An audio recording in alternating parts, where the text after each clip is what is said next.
요한복음 6장 52절부터 59절입니다. 요한복음 6장 52절부터 59절 말씀 한 절씩 교독하겠습니다. 그러므로 유대인들이 서로 다투어 이르되 이 사람이 어찌 능히 자기 살을 우리에게 주어 먹게 하겠느냐.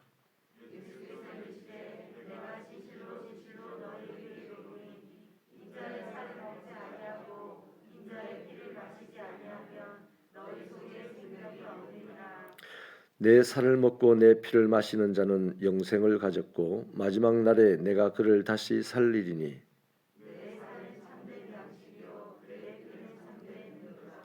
내 살을 먹고 내 피를 마시는 자는 내 안에 거하고 나도 그의 안에 거하나니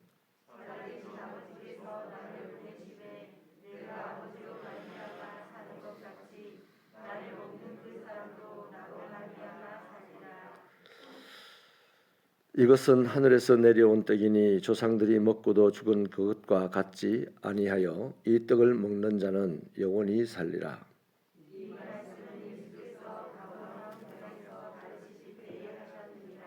아멘. 감사의 물 드립니다. 정연집 집사님, 송원실 권사님 가정, 김동현 집사님, 오수정 권사님 가정, 차지연 집사님, 송윤재 장로님, 최소영 권사님 가정, 유인호 집사님, 지미라 집사님 가정에서요. 이성홍, 차정옥 집사님 가정에서, 곽정순 집사님, 정문규 집사님 가정에서 드렸습니다. 말씀이 지금 이 6장에 들어와 가지고 계속해서 동일한 종류의 말씀을 하시는데 가만히 들어보면 그 말씀이 어딘가를 향해서 확장되어 가는 것을 알 수가 있습니다. 다시 한번 우리가 나눠보자면 예수님의 살을 먹고 피를 마시는 것은 십자가의 죽으심을 암시한 것인데 주님을 믿는다는 것을 말하는 것입니다. 그러니까 예수님의 살과 피를 먹고 마신 자가 주님과 연합된 자요 영생을 가졌고 마지막 날에 다시 살릴 것이다 라는 내용이 되겠습니다. 그러니까 뭔 말이냐면 주님과의 영적 관계에 대해서 설명하신 내용이에요. 오병이어의 기적을 경험한 그 사람들에게 오병이어의 기적을 일으켜서 그 사람들이 지금 당장 먹고 배불러지게 되는 그것을 위해서가 아니고 오병이어의 기적은 그 사람들, 더 나아가 유대인, 더 나아가 하나님의 백성들, 하나님의 잃어버린 양들과 이 땅에 오신 예수님의 영적 관계에 대한 설명을 하고 그것을 정립을 하고자 하는 작업이 바로 오병이어의 기적이었습니다. 그러니까 우리도 이러한 여러 가지 종류의 기적들을 개인적으로 경험했을 때 그 기적을 자랑하는 것은 별 의미가 없습니다. 그러한 것을 통하여서 다시 말하면 하나님의 은혜를 내가 경험했다면 그 은혜를 통하여서 하나님과 나와의 영적 관계가 더욱더 깊어져야 한다는 것입니다. 그래서 간증을 많이 하는 사람들 보면서 실제로 영적 관계가 간증할 그 내용을 경험한 때보다도 깊어지기보다는 더 헐거워지는 것을 많이 보게 되고 인생의 마지막 부분에서 실패하는 자들을 보게 되는 것이죠. 예수님을 영접하는 자는 영생을 얻을 뿐만 아니라 예수님이 그의 안에, 그가 예수 안에 거하는 상호 내조의 관계, 바로 이런 영적 관계가 성립이 되는 겁니다. 그게 바로 예수님이 말한 살과 자기 피를 먹고 마시는 거예요. 그러니까 이것은 조상들이 먹고도 죽은 만나나 유대인들이 원하는 육의 양식과는 근본적으로 성질이 다른 것입니다. 내가 살이다, 내 살을 먹고 내 피를 마시는 것은 이 사람들이 말하는 육신의 양식이 아니고요. 유대인들이 알고 있었던, 조상들이 알고 있었던 만나가 아닙니다. 그러니까 예수님의 살과 피를 먹고 마신다, 이것은 육신의 양식을 먹고 마신다, 아니면 하나님이 좀 더 신기하게 내렸던 만나를 먹는다, 이게 아니고요. 그분과 내가 하나 되는 관계가 되어진다 하는 것입니다. 예수님의 살을 먹고 피를 마신다는 것은 하나님께서 십자가를 우리 구원의 유일한 길로 마련했다는 것을 믿는 것입니다. 또 십자가 위에서 찢기시고 피 흘리신 예수님과 내가 하나 된 것을 말합니다. 다시 말씀드릴게요. 예수께서 말하신 내 살을 먹고 내 피를 마시는 것, 이것은 바로 십자가에서 피 흘려서 죽으신 그 사건이 내 유일한 구원의 방법이었고, 또 그 십자가에서 피 흘리신 예수와 내가 하나 되는 것이 바로 내 살을 먹고 내 피를 마시는 것이라는 겁니다. 하지만 예수님의 이 말씀을 들은 유대인들은 어찌 그가 그의 살을 우리들에게 주겠냐, 그리고 우리가 먹겠냐 하고 지금 다투고 있는 거죠. 이것은 마치 니고데모가 거듭남의 의미를 깨닫지 못한 것과 똑같은 것으로 주님의 살과 피의 참된 의미를 깨닫지 못하고 있는 상황, 영적 무지에서 나오는 다툼인 것입니다. 예수님은 우리 육신의 목마름과 허기를 채워주기 위해서 이 땅에 오신 분이 아니에요. 그런데 예수님이 이 땅에 허기 지고 있는 우리에게 육신의 문제를 해결해 준 것은 뭔가 다른 것을 가르쳐 주려고 하는 겁니다. 아, 이분이 십자가에서 나를 위해 죽으셔서 내가 구원받는 사람이 되는구나. 아, 이분이 십자가에서 나와 한 몸이 되려고 하시는구나. 이걸 알아라고 육신의 피로를 채워주신 거예요. 아멘이십니까? 그러면 우리가 세상 살면서 이런저런 문제에 부딪힙니다. 다른 거 없어요. 그것만 해결이 되면 나머지 문제는 걱정할 게 없습니다. 다시 말하면 내가 문제가 생겼습니다. 이 문제가 생겼을 때 예수님이 십자가 위에서 나를 구원하시기 위하여 살과 피를 내어주셨다. 이 문제, 이것이 확실하게 믿어지는 사람, 그 다음 믿어지면 어떻게 되겠습니까? 나도 그 십자가 위에서 예수님과 함께 연합되었다. 이러면 오늘 내 문제가 해결되어도 주님과의 관계는 바르게 될 것이고, 문제가 해결 안 되어도 주님과의 관계는 바르게 될 것입니다. 그러면 흔들림 없이 그분은 천국 가는 길을 유유히 걸어갈 거예요. 어떤 풍랑이 쳐도, 어떤 고통이 찾아와도, 누가 나를 예수 믿으면 죽이겠다고 순교자의 반열에 오를 지경에 가도 그 사람 마음은 유유하게 주님만 바라보며 그런 힘든 일이 강하면 강할수록 더 주님이 선명하게 보이는 그런 삶을 살게 될 것입니다.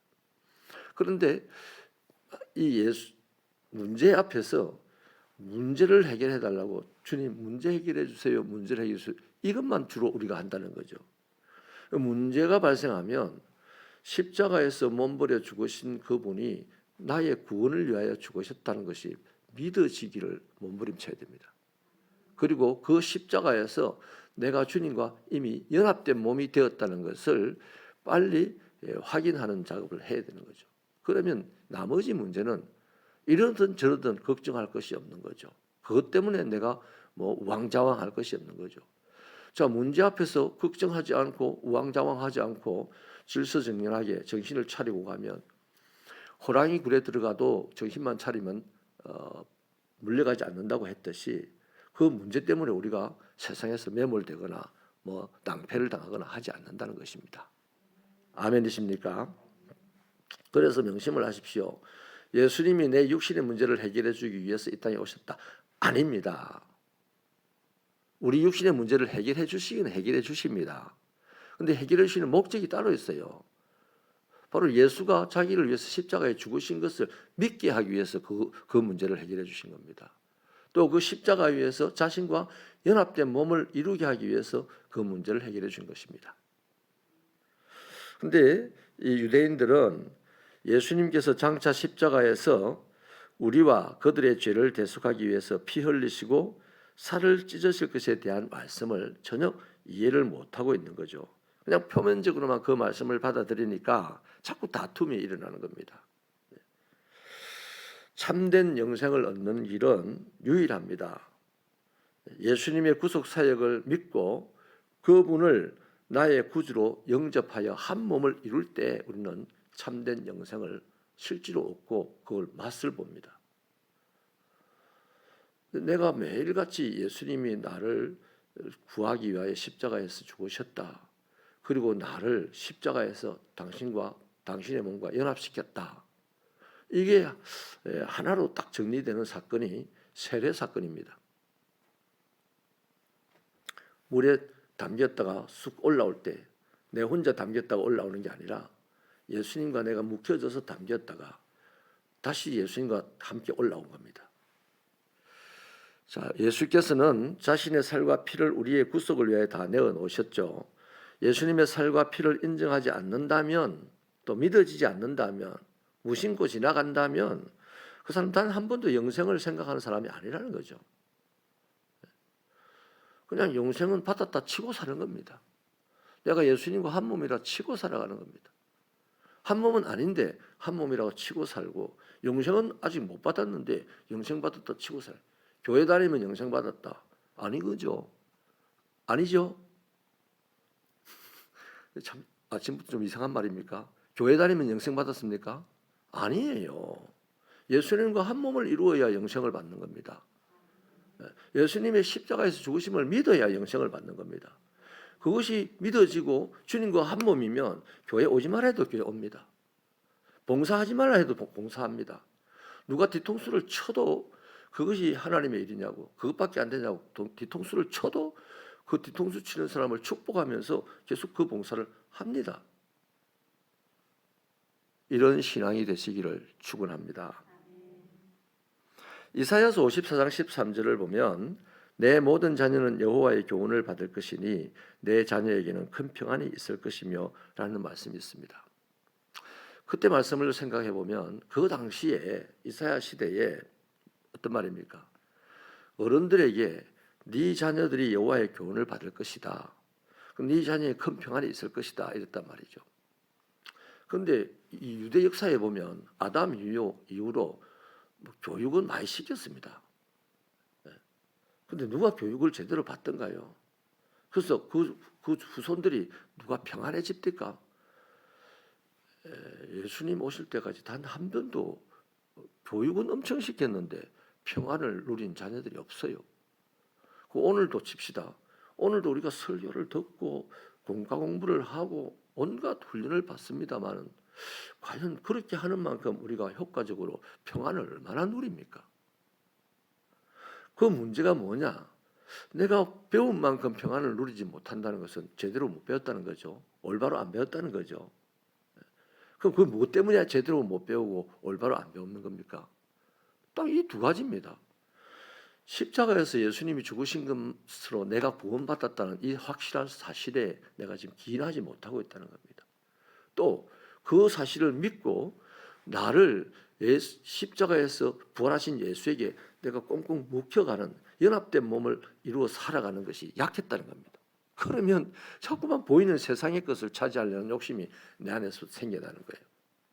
이게 이제 바벨주의가 되는 거죠. 또 번영 신학이 일어나는 것이죠. 이사야서 54장 13절 이 말씀을 주님이 그대로 인용하셔가지고 우리가 그제 배웠던 요한복음 6장 45절 말씀을 하는 겁니다. 그들이 다 하나님의 가르치심을 받으리라 기록되었은즉 아버지께 듣고 배운 사람마다 내게로 오느니라. 누가 아버지께 듣고 누가 아버지께 배웠습니까? 하나님을 본 사람만 가능한 거죠. 근데 구약의 선지자들 하나님 본 게 아니고 하나님이 계시를 줘서 하나님의 계시를 가지고 사람들이 가르쳤는데 이 불완전한 사람이 불완전한 사람을 가르치다 보니까 그렇게 쭉 가르쳐가는 중에 생명은 안 나타나고 교리가 나타났어요. 하나님을 본받아서 하나님처럼 살아가려고 하는 몸부림이 안 나타나고 성전 짓는 것이 나타났습니다. 성전을 짓지 마라가 아니죠. 교리를 세우지 마라가 아닙니다. 그거보다 먼저 해야 될 일이 하나님을 올바로 믿고 하나님을 닮는 삶을 사는 것이죠. 아멘. 자, 근데 예수님 이 시대에도 마찬가지입니다. 예수님이 하나님께 배운 자, 하나님을 본 자만이 제대로 가르칠 수 있는데 처음이죠. 하나님을 본 자는 딱 유일합니다. 하나님과 함께 계셨던 예수님밖에 없잖아요. 그래서 예수님이 직접 이 땅에 내려와서 가르치겠다 하니 이제 어깨너머로 배웠던 계시로 배우고 가르쳤던 이 바리새인 서기관, 축복받았다는 정치가들, 권력자들이 이제 예수를 때려잡으려고 이제 하는 거예요. 진짜를 죽여야 가짜가 진짜처럼 살 수 있으니까요. 하나님의 말씀을 올바로 배운 사람만이 예수님이 하나님의 아들 되심을 믿을 수 있다는 겁니다. 저와 여러분도 예수님이 이미 오셨으니까 우리는 성령으로 예수와 하나 되어서 살아가는 사람들이잖아요. 그래서 오늘도 우리는 신앙생활을 하면서 올바로 배우려고 몸부림쳐야 됩니다. 올바로 배우려고 몸부림친다는 것은 봤던 걸 또 보고 다시 살펴보고 하는 거 아닙니까? 그래서 당시의 유대인들은 이러한 예수님을 알지 못했던 거죠. 이유는 하나님께서 그들의 조상들이 하신 말씀들을 제대로 배우지 않았기 때문입니다. 또 그들의 조상 선지자들도 제대로 가르치지 못했다는 거죠. 그 다음 우리가 하나 생각해야 될 거죠. 예수님을 믿는 자들, 다시 말해 예수님을 믿는 것이 바로 예수님의 살과 피를 먹고 마시는 것이라 했는데, 그럼 예수를 믿는 자들은 이제 어떻게 살아야 됩니까? 내가 예수를 믿습니다 이러면요, 아이 할렐루야 형제여 자매여 우리 사랑합니다 하면서 다음날 뭐 시기 질투하고 하잖아요. 근데 정말 예수를 믿는 자들은 어떻게 살아야 되냐? 다른 거 다 나중 일입니다. 이게 안 되면 나머지는 해봐야 소용도 없어요. 예수님과 연합된 삶을 살아야 됩니다. 다시 말하면 예수님과 한 몸을 이루는 삶을 살아야 됩니다. 예수님과 한 몸이 안 되는데 내가 봉사하면 교만해지거나 서러움 받거나 뭐 둘 중에 하나입니다. 예수님과 한 몸이 안 되는데 예배드리러 오면 앞사람 뒤통수 쳐다보고 놀리거나 부러워하거나 뭐 둘 중에 하나 됩니다. 근데 예수님과 한 몸이 되어서 봉사하면 아까 말했듯이 어떤 상황에서도 여전히 봉사를 하게 되고, 예수님과 한 몸이 돼서 예배를 드리러 오면 어떤 상황에서도 하나님만 보게 되는 겁니다. 할렐루야. 그래서 예수님을 믿는 사람들은 이제 주님과 연합된 삶을 살려는 몸부림이 있어야 돼요. 이것에 대해서 우리가 반성해 볼 필요가 있습니다. 오늘 우리 개신교회가 주님과 연합이라는 이 부분, 주님과 한 몸이라는 이 부분, 성찬식 할 때나 좀 가르치고 알기는 알아요. 그런데 한 몸 된 삶을 살아갑니까? 살아가면 누가 욕 들을 짓 해도 욕 안 합니다. 누가 나에게 원수 짓 해도 그 사람 저주 안 합니다. 그런데 요즘 우리 얼마나 정치계에서 보면 또 사회생활에서 보면 이상하게 열심히 예수를 믿는다고 하는 사람들이 더 표독스럽습니다. 열심히 믿기는 믿어요. 지 방식대로. 그런데 예수님과 한 몸이 안 돼서 그래요. 자, 그렇다면 예수님과 연합된 삶이 뭐겠어요? 이겁니다. 예수님이 하신 말씀이 있어요. 누구든지 나를 따라오려거든 자기를 부인하고 자기 십자가를 지고 나를 쫓을 것이니라 그랬습니다. 이게 우리의 삶의 자리에서 나를 부인하고 나에게 주어진 십자가를 지고 주님을 따라가는 것이 바로 연합된 삶입니다. 이것을 위해서 바울은 모든 것을 버려두고 심지어 죽어서 가능하다면 목숨이라도 내어놓겠다 그랬어요. 그게 뭔 말입니까? 내가 날마다 죽노라 그랬어요. 여러분, 이런 우리 축복된 신앙이 되기를 축원합니다. 그래서 우리가 이러한 나를 부인하고 나의 십자가를 지고 주님을 쫓아가면 그 한 걸음 한 걸음을 탁 돌아보면 예수님이 걸어가신 게 보여요. 아니 주님 내가 왜 없고 주님만 있습니까? 주님 나를 내버려 뒀네요 이러죠. 그 주님 뭐라 하겠어요? 아니야 자세히 봐라. 발 사이즈를 재봐라. 네 발이 아니고 내 발이다. 그럼 난 어디 갔었어요? 내가 너를 업고 갔잖냐. 이래 되는 겁니다. 할렐루야. 네. 여러분 우리가 나를 부인하고 나의 십자가를 지고 주님을 쫓아가면 내 살아가는 자리자리마다 나타나는 것이 하나님의 영광입니다. 그리고 사람들이 거기서 하나님의 이름을 알게 되는 거예요. 육의 양식이요 무가치한 것은 아닙니다. 그런데요 주님이 우리에게 이 시간 요구하는 것은 떡을 먹어 배부르고자 하는 욕심을 만족시키기 위해서 주님 찾지는 말아라는 겁니다. 주님을 찾는 목적은 십자가에서 나를 죽어주신 그 주님을 믿기 위해서, 또 그 주님과 연합된 몸을 이루기 위해서 주님을 찾으면, 주님이 찾고 찾으면 아니라 찾기만 해도 넉 달같이 주님이 나를 붙잡아 주신다는 거죠. 근데 내가 육신의 문제를 해결하고 그 육신의 문제가 점점 잘 되어져서 세상에서 보기 좋게 하려는 이런 욕심을 가지고 주님을 찾으면 안 된다는 겁니다. 아멘이십니까? 생명의 떡은, 생명의 떡이 예수님이라는 사실을 모르는 사람에게는 비밀입니다. 40년 교회를 다니고 목사 안수를 받아도요, 생명의 떡을 모르면 생명의 떡에 대한 말씀은 비밀에 불과합니다. 오늘 우리도 교회를 아무리 다녀도 생명의 떡을 모르면 생명의 말씀이 그냥 비밀이에요, 여전히. 그래서 자꾸 다투는 겁니다. 여러 가지 모양으로 갈등하고 다투는 거죠.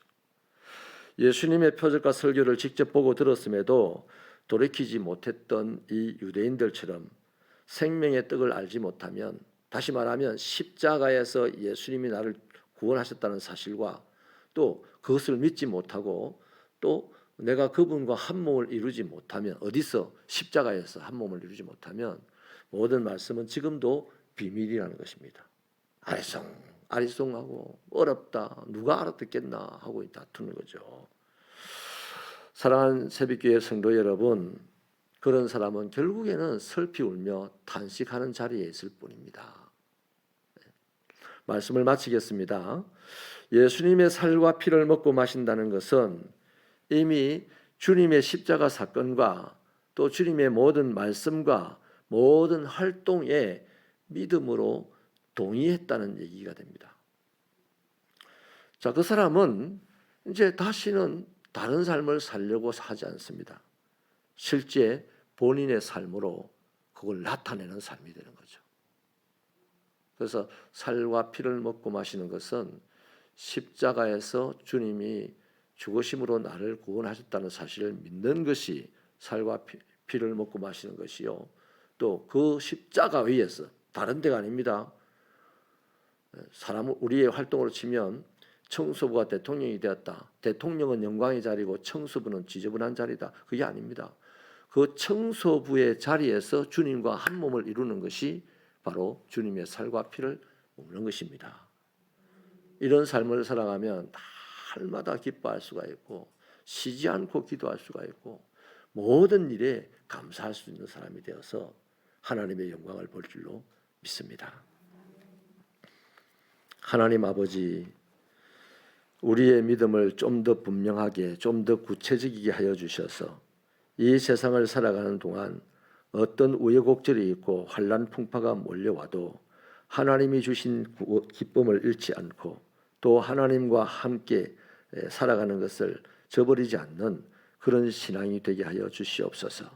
아버지 하나님, 예수님의 살과 피를 먹고 마시는 것은 육신의 양식도 아니요, 하늘에서 내려왔던 만나도 아니요, 십자가에서 나를 위하여 죽어주신 예수를 믿는 것이고 또 십자가 위에서 그 예수와 내가 한 몸을 이루는 것이 예수님의 살과 피를 먹는 것이라 했사오니, 그렇게 살아가기 위해서 애를 쓰면 쓸수록 더 큰 아버지 영광이 나타나는 것을 바라보는 그 삶의 즐거움이 있는 우리들의 인생이 되게 하여 주옵소서.